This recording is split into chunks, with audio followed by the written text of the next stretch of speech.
Je suis consultante en prospection couleur et mode et que j'enseigne aussi. J'ai fondé The Good Color pour accompagner les entreprises qui développent ou qui souhaitent développer leur collection de façon durable dans leur choix de couleurs pour que de A à Z, de conception jusqu'à production, ça ne sort pas d'un parcours écologique.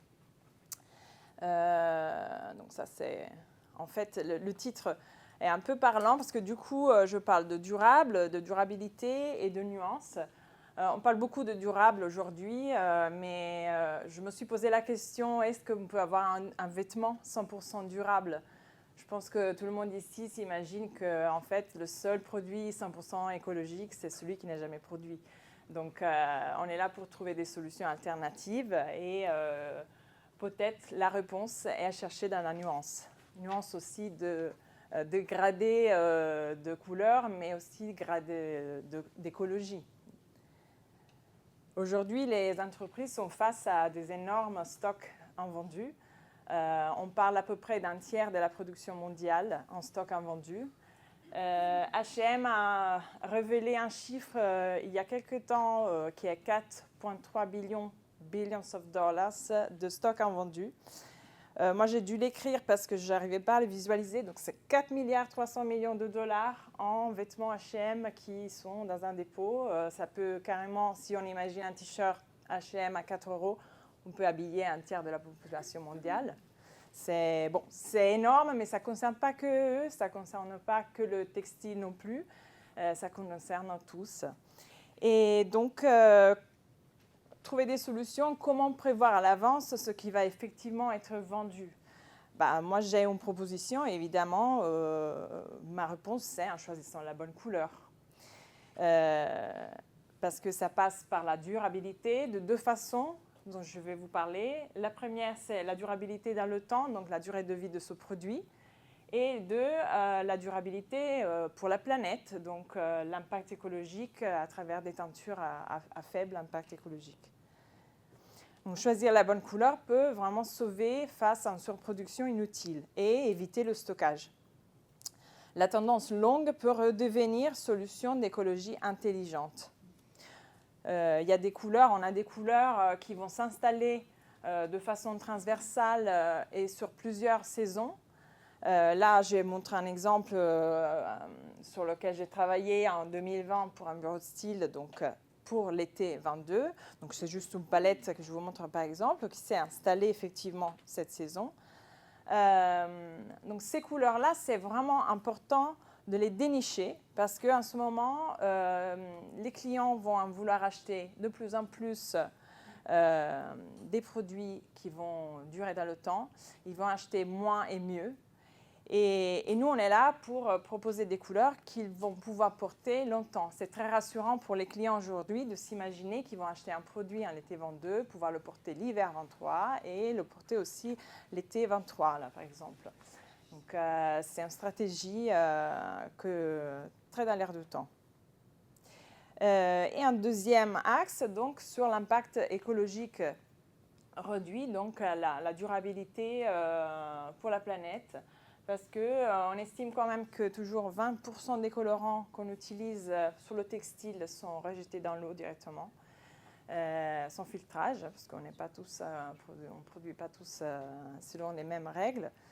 Et parce qu'en fait, le pigment, le colorant ne s'accroche pas toujours avec le tissu, donc c'est vraiment une question physique. Donc, quels sont les bons choix que nous pouvons faire? Il y en a beaucoup, il y a beaucoup de choix et je vous propose juste de regarder quelques options qu'on a d'alternatives à la teinture traditionnelle chimique. Par exemple, sur les tonalités neutres, qui dans toutes les collections textiles prennent quand même souvent même un tiers de la gamme couleur, donc qui sont toujours très importantes. On peut avoir par exemple tout bêtement du no-dye, comme on a vu tout à l'heure, donc des tissus issus de fibres qui ne sont pas blanchis ni teintés. Le coton, on le voit toujours en blanc, mais il existe aussi en noisette, en marron, en vert léger. Donc la laine, elle arrive en plein de couleurs qui vont des beiges au gris. Donc on peut utiliser des matières raw comme ça, très belle tonalité. On peut avoir des teintures qui sont issues de déchets agroalimentaires qui sont très, très performantes.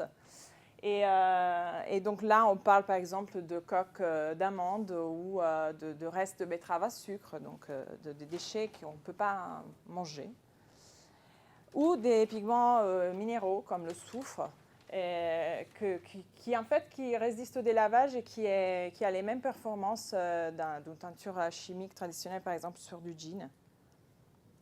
Puis je voulais parler des pastels puisque, comme on a dit, c'est des couleurs apaisantes et positives. Donc je pense qu'ils sont à la mode pour ça aussi et ils vont rester parce qu'on en a vraiment besoin.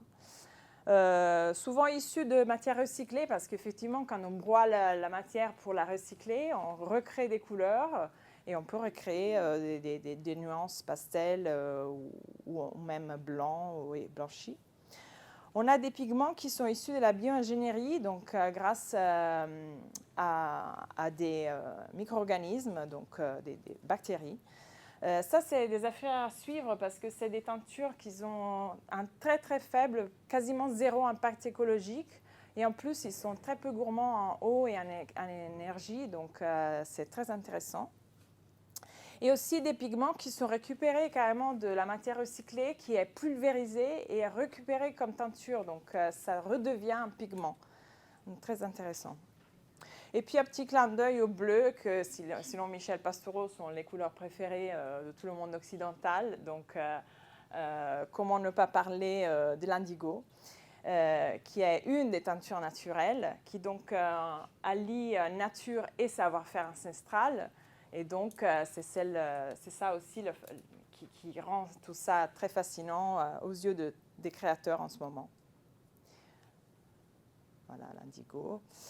Et voilà, juste un petit résumé donc, de ma philosophie, de la philosophie de Good Color. C'est donc de choisir la bonne couleur qui va être durable dans le temps et de l'associer à la bonne teinture qui va être durable pour la planète.